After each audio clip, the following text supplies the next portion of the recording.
Welcome back students. Part 3 में आपका स्वागत है। तो बच्चों, इसके पहले हम लोगों ने जाना था कि अतिथि लेखक के घर से जाने का नाम नहीं ले रहा था। वो उन पर बहुत भारी पड़ रहा था। वो मन ही मन गुस्सा हो रहे थे। उनकी पत्नी भी गुस्सा हो रही थी, लेकिन मतलब वो अपनी भावनाओं को जाहिर नहीं कर रहे थे, अंदर ही अंदर मन महसूस कर रह जाते थे।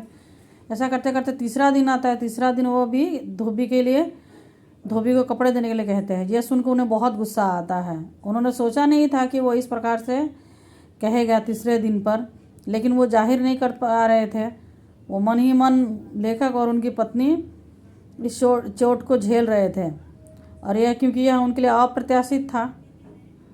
उन्होंने सोचा कि मतलब ये चला जाएगा, लेकिन अचानक से इसने ऐसा बात कहा कि वो उनके होश ठिकाने लग गए। वो उस दिन उन्हें एहसास हो गया कि कभी ना कभी किसी न किसी परिस्थिति में अतिथि का ये चेहरा का भी सामना करना पड़ सकता है। अतिथि हमेशा देवता नहीं होता, बल्कि कुछ अंश में वो राक्षस भी हो सकता है। बिना मन के वो कहते हैं कि चलो लॉन्ड्री में दे देते हैं, और पत्नी भी पूछती है कहाँ जा रहे हैं, तो बताते हैं कि इनके कपड़े धोबी को देने हैं। ऐसा जब सुनती है तो वो बहुत गुस्सा होती है, और गुस्से के रूप में वो अपनी आंखें बड़ी बड़ी करके दिखाती है।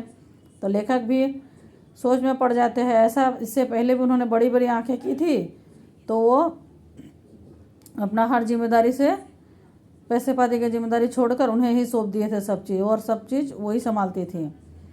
अचानक से वही आंखें जब बड़ी होती है तो उनका मन छोटा हो जाता है। और यहाँ तो ऐसी बात नहीं थी। लेखक की पत्नी की आंखें इसलिए बड़ी हो गई थी कि अतिथि और दिन ठहरेगा। उसके बाद और भी आशंका निर्मूल नहीं थी।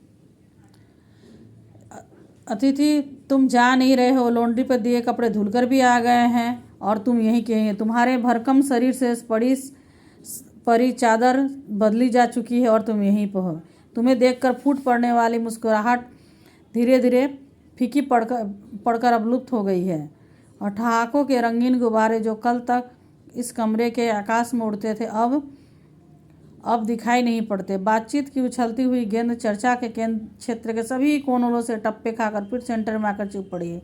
यानी कि जब कोई किसी से मिलता है तो अपनी सब पुरानी बातों को याद करता है। उसी प्रकार से लेखक और अतिथि के बीच भी हुआ, मेजबान और अतिथि के बीच भी हुआ। सारे चीज़ का बातचीत हो गया। परिवार नियोजन से लेकर पुरानी प्रेमिकाएँ, स्कूल, पढ़ाई लिखाई, नायक नायिका, सब के बारे में बातचीत हो गया। हंसी मजाक भी हुआ, लेकिन फिर भी वो यहाँ से जाने का नाम नहीं ले रहा था। अब जब इतनी हंसी मजाक वाला माहौल था, उसके बाद वो उसके यहाँ से न जाने के पर वो वहाँ पर चुप्पी से छा गई थी। उन्हें समझ में नहीं आ रहा था, ना उनकी पत्नी को समझ में आ रहा था, ना उन्हें समझ में आ रहा था कि ये अब कब जाएंगे। बार बार उनके मन से ये प्रश्न उठता था कि ये कब जाएंगे। एक दिन पत्नी ने भी पूछा कि ये कब जाएंगे, तो उन्होंने कंधा उचका दिया। मैं तो आज खिचड़ी बना रही हूँ, हल्की रहेगी, ऐसा करके उनकी पत्नी कहती है। और सत्कार की उष्मा समाप्त हो रही थी। डिनर से चले थे, अब खिचड़ी पर आ गए। यानी कि जब पहली बार जब अतिथि आया था तो उसका जोरदार स्वागत हुआ था। दूसरे दिन भी स्वागत हुआ। इसी आशा में स्वागत हुआ कि तीसरे दिन वो चला जाएगा, लेकिन ऐसा नहीं हुआ। अब चौथा दिन शुरू होने वाला था। चौथे दिन पर जब वो कहती है, लेखक की पत्नी कहती है कि अब वो खिचड़ी बनाई, यानी कि सब मतलब सत्कार सेवा सब खत्म होने वाला था। वो उस पर बोझ बन गए थे, बोझ प्रतीत हो रहा था अतिथि। अब उन्हें अतिथि को वो अपने घर में नहीं रखना चाहते, लेकिन अतिथि जाने का नाम ही नहीं ले रहा था।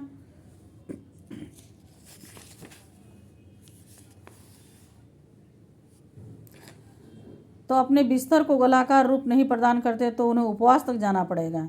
और वो कहते हैं कि अगर ये नहीं जाएंगे तो बाद में हम लोग उपवास तक रखेंगे, यानी कि फास्टिंग रखेंगे।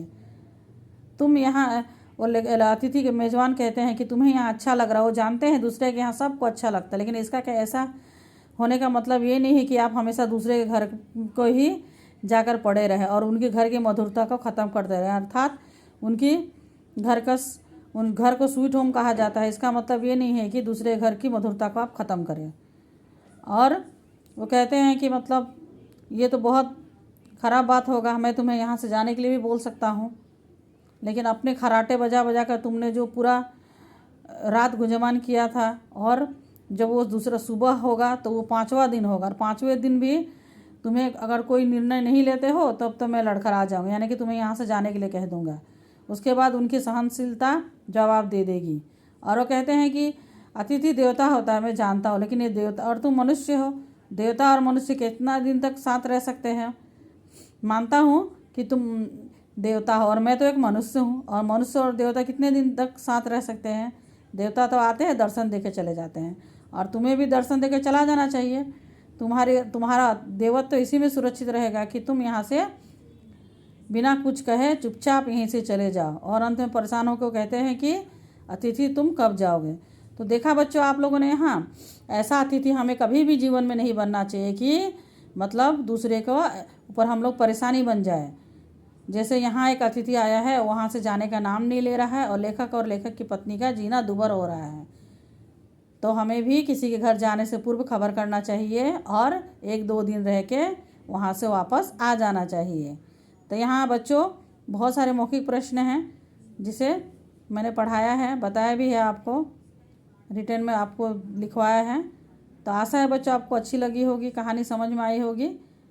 इसके आगे के चैप्टर को मैं नेक्स्ट में बताऊंगी। धन्यवाद।